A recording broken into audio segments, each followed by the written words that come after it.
Hi everyone, and welcome to my channel where I talk about movies. And at the end of my talk today, I'm going to give a brief health update for those who may be interested, as well as the channel update. But the movie I want to talk about today is a really good one, MATEWAN from 1987, written and directed by John Sayles. This is the first John Sayles movie in the Criterion collection, an independent filmmaker who is stuck to his guns as someone who is very committed to kind of social critique and social history of the United States, which would be, from, I guess, today's standards, a leftist viewpoint. And a kind of movie that if we ever get taught nationalistic history, this is probably a movie that's going to be given a jaundiced eye because of its depiction of capitalism in 1920. And MATEWAN is a story, a real life story, often referred to as the MATEWAN Massacre. 1920, the coal mines of West Virginia, the miners attempt to form a union, their struggles against the company. This is the Stone Mountain Coal Company, for their terrible working conditions, for reneging on agreements that they have made. They're not a union, so the company is free in their own minds to just change it if they want to. Their soul is owned by the company store, as the song goes, because everything they buy has to come from the company store, and if the miners are not buying enough goods from the company store, then they're forced to do so, or they will be fired. They live in houses provided by the company. And the company regards them as basically subhuman. They're not really they're not interested in the conditions. They're after profit. But as this labor unrest continues, they hire the Baldwin Felts Agency, and these were like their private army. They would go out and do evictions and murder if necessary, with warrants that are fraudulent, and they are opposed. There is a lawful opposition to what the illegal activities of Baldwin Felts, in the form of the sheriff, and this is Sid Hatfield, a real life character, and he is a descendant of the Hatfields and McCoys' famous feud of the previous century, and he's he's sympathetic to the miners, against the company, and his life is endangered, to be sure. And so the owners bring in other miners from outside the area. So they bring in black miners from Alabama, where the coal mines have sort of dried up. We see them coming in on a train and getting rude welcome from the locals. And then they also bring in Italian miners, and they would work them in different shifts and they wouldn't work together. But the organization of unions, the UMW, United Mine Workers, send a representative to MATEWAN to try to bring these three different groups together and try to teach them the power of sticking together and of unionizing.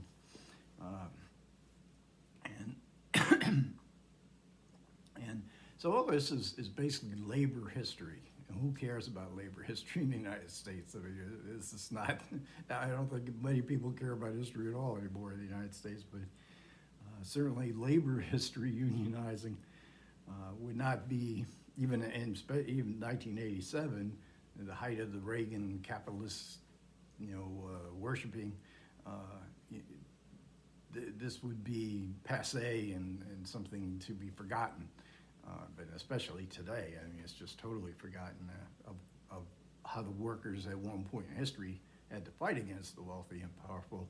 Whereas today, it seems they are in league. they are there, politically at least, they are in league together. The working class and the wealthy and powerful. So, but Sayles saw this also as a Western, and that the hook of this would be a Western. And you could see it perhaps in different films where the you know, the great cattle ranchers versus the homesteaders farming the land, and the wars that would go on there. And it sort of builds up to a climax. So this is a fictionalized version. There are some actual characters that were real in Sayles' depiction of this event, but it all seems to build up as a Western would, to the climax, the shootout. And you don't want to miss the ending of this film. This has got a great ending. And it's got great actors. This is Chris Cooper's debut film. He was around 35, stage actor. He plays Joe Canahan, the Red who comes in to unionize the workers, try to unionize them, try to keep them nonviolent, which is great. Excuse me. And Sayles, in his great commentary, talks about how Cooper can capture the subtext of a character. So he's saying one thing, but you see his mind working in different ways, and how he's representing the viewpoint of the union, the United Mine Workers, and and because of lack of funds, they have to pick certain areas that they think will be successful. Will the MATEWAN uprising, in Cooper's eyes and Joe Canahan's eyes, be successful? David Strathairn plays Sid Hatfield, the sheriff. This is a real westernized version of a sheriff, heroic in his resistance to bribery, to join the unions, to join the company side. Mary McDonald, Strathairn's real-life wife, plays the keeper of the boarding house where Joe goes to live initially, and this is a boarding house owned by the company. She gets to run it. Her husband had died in a mine accident years before, so her son, who's only like 14, has to work the mines, because somebody in any family that lives from the company's point of view, any family that's going to have something to do and a place to live has to have one of the family members be in the mine. So this 50-year-old son, her 50-year-old son is played by Will Oldman, and he just gives a tremendous performance, because he's also a part-time preacher, and but he is intrigued by Joe and his vision of solidarity, and he comes to view he comes to change his opinion and become to believe in the union and the brotherhood of it. And he, as an old man, is narrating the story. He's the narrator in the beginning of the film. The film is shot by Haskell Wexler, one of the great Hollywood cinematographers, and he also had very leftist, what would be called today, leftist point of view in his interest in the counterculture, the anti-V. He made a film, Medium Cool, which was about the Chicago uprising in 1968.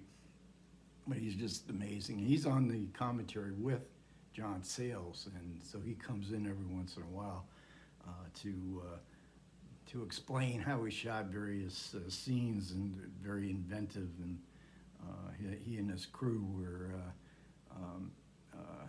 very experienced in facing all kinds of different challenges, of which there were many in a very low-budget movie like MATEWAN. And we have a very traditional score. It's full of dobros and fiddles. I have to mention Hazel Dixon. She sings some a cappella songs, some traditional. There's 2 funerals in the film, and she sings at them. And then she also sings a song written by the composer of the film, whose name I did not write down, I apologize, and the lyrics by John Sayles. And she is just a wonder to listen to. It was not filmed in MATEWAN. They went to another town that looked just like MATEWAN, and town of Thurman, and and there's a copious amount of extras showing how they transformed this town from 1987 back to 1920. An area of West Virginia that has been heavily depopulated. Coal mining is now basically, I guess, strip mining and blowing off the top of mountains, and it's too expensive to go in mines, I guess, at least according to the essay that's included with this Criterion release.